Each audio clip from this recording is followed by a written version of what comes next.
it'd be great to hear from you. Telly producers love to play April Fools on us viewers. Here's a typically low-budget example from the regions. Good morning, sir. We're from the Department of Transport. As you can see, we're operating an experimental motorway toll system. It is in operation in France and Spain, and we're basically seeing whether it might work. Can I ask how far north you're going, sir? Galore. You're going to Kendal, right. Right, now basically that'll be £4.50. What will happen is that we'll give you a full receipt for it.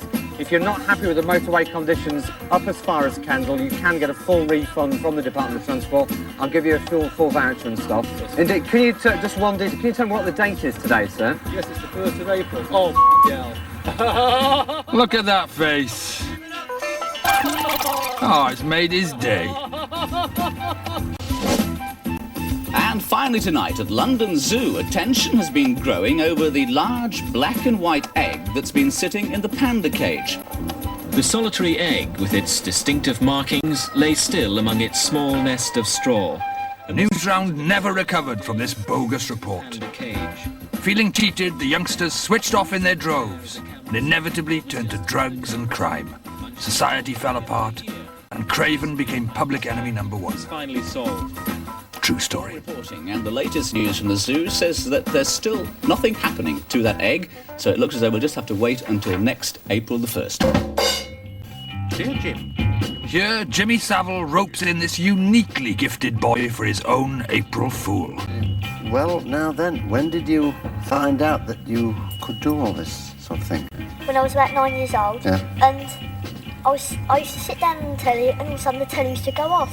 But then I realised it was me. I'd been thinking of turning it off. Try now and turn that one off. Oh. Did you do? I don't believe this. Up. This joke backfired as the nation struggled to cope without telly for 30 seconds. One man claimed that a joke's a joke, but had the TV been off any longer, he'd have had to talk to the wife.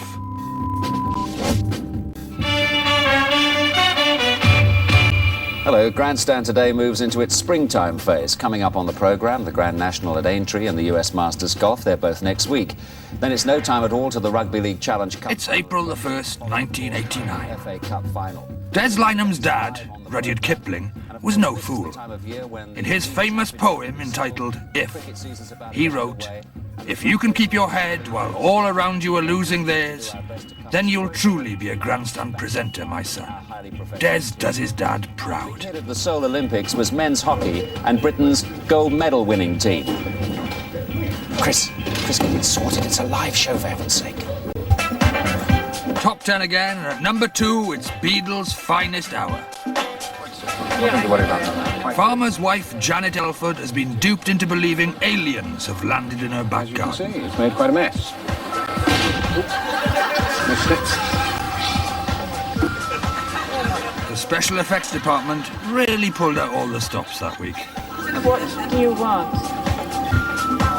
Where are you going? Please come back. She offers it a proper English welcome. Do you want a cup of tea?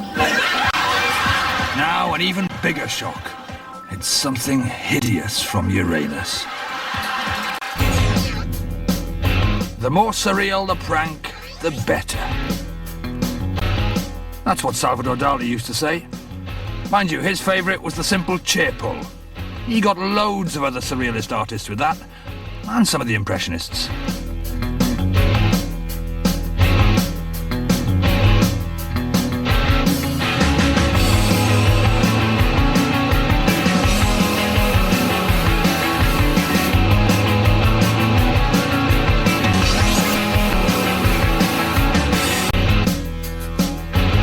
Do you remember when metal detectors came out? Everyone wanted one. We were all going to make our fortunes. 20 years later, and it's just people like this freezing on a beach on a Sunday morning, finding cans of lilt and a broken bit of zip. Until recently, this was the most important Viking find in the UK.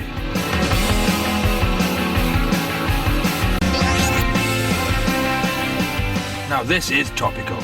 It's footage of an early attempt by the government to enforce the smoking ban.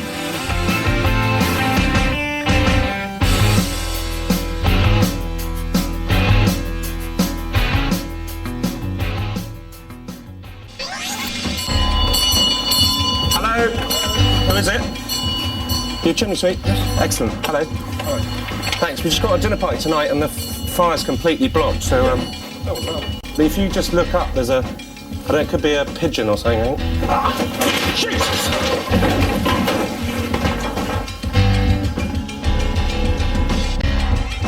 Sadly, Rudolph remained wedged up the chimney. On the plus side, Dom Jolly and the chimney sweep enjoyed a feast of barbecued venison later that evening.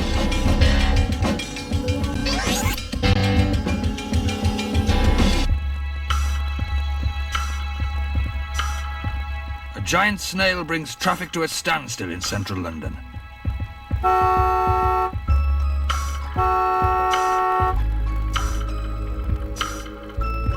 Later that day, Dom Jolly dressed up as a zebra and tried the same prank. Tragically, the driver didn't see him until it was too late, and he was killed instantly, along with a horse in a Newcastle top.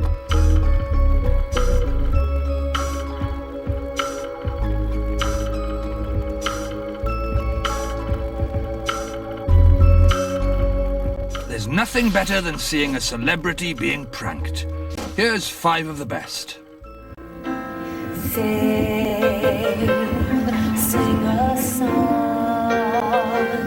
Rosemary Ford in a Songs of Praise style gotcha. The setting is idyllic, and this is what Sunday night viewing is all about.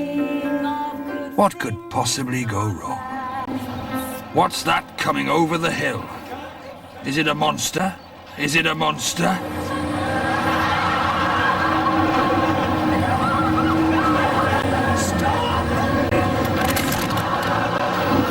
Yes, it's bloody Edmonds again. Should we do that to the monster? Leave it, Rosemary, it's not worth it. On second thoughts, get in there. And what we've asked you in for is because we've got loads of new TV ideas for programmes that we'd like to run by you. One of the most gullible celebrities of all must be Dean Gaffney, who fell hook, line and sinker for these bogus TV executives and their ridiculous idea for a show. Just one more. The Leaning Tower of Dean Gaffney. You build a replica of the Leaning Tower of Pizza, but just outside Northampton. Right, and what with? Some materials and stuff. Right. And the pièce de résistance, the day that we unveil it, you would jump off the top, bungee jump. Cool. Sadly, Gaffney failed the audition, but the Leaning Tower of Wellard is now in production and set to be the highlight of Living TV's autumn schedule. Brass Eye brilliantly duped several gullible celebrities into saying some of the most ridiculous things on television ever. How could they have been so stupid? Paul Daniels once duped us all with his magical japery. But here, he himself is duped into lending his support to an animal trapped up its own arse. He must know how that feels. Carla the elephant is currently curled up in a kind of a grey ball. Her trunk is actually stuck up her anus, and they're not trying to help her. So we must. I'll give you another one that you can cut in later. I'll just say that. Come on, help us get that trunk out. Now that's tragic. The following Brass Eye clips are 2 of the greatest telly pranks ever. They made a ridiculously large yellow pill, called it cake, and invited celebrities to campaign against this dangerous new drug. Surely none of them would fall for that.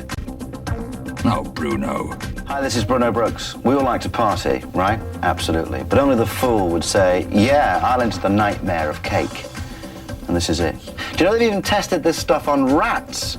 Turn them into bloody space hoppers, for God's sake. Come on. They all fall on it like crazy animals, scoff the lot, and then lie around waiting for a DJ to play music which sounds like this. Use your cheese box and say, no, never. And to end the show, you gotta get the gotcha getter himself. Brass Eye do the job brilliantly. What is cake? Well, it has an active ingredient, which is a dangerous psychoactive compound known as dimesmeric anderson phosphate. It stimulates the part of the brain called Shatner's bassoon. You what? It's the part of the brain called Shatner's bassoon. Oh my God. The bit of the brain that deals with time perception. So, a second feels like a month. Brilliant. Can we lose this thing about the slow crushing of his skull? Oh no, keep that. Sounds like a lot of fun, doesn't it? If you want to be part of the summer of death. Thank you for listening to me. Take care. And I really do mean, take care. That's the end of the show. Take care. And I really do mean take care. See you now.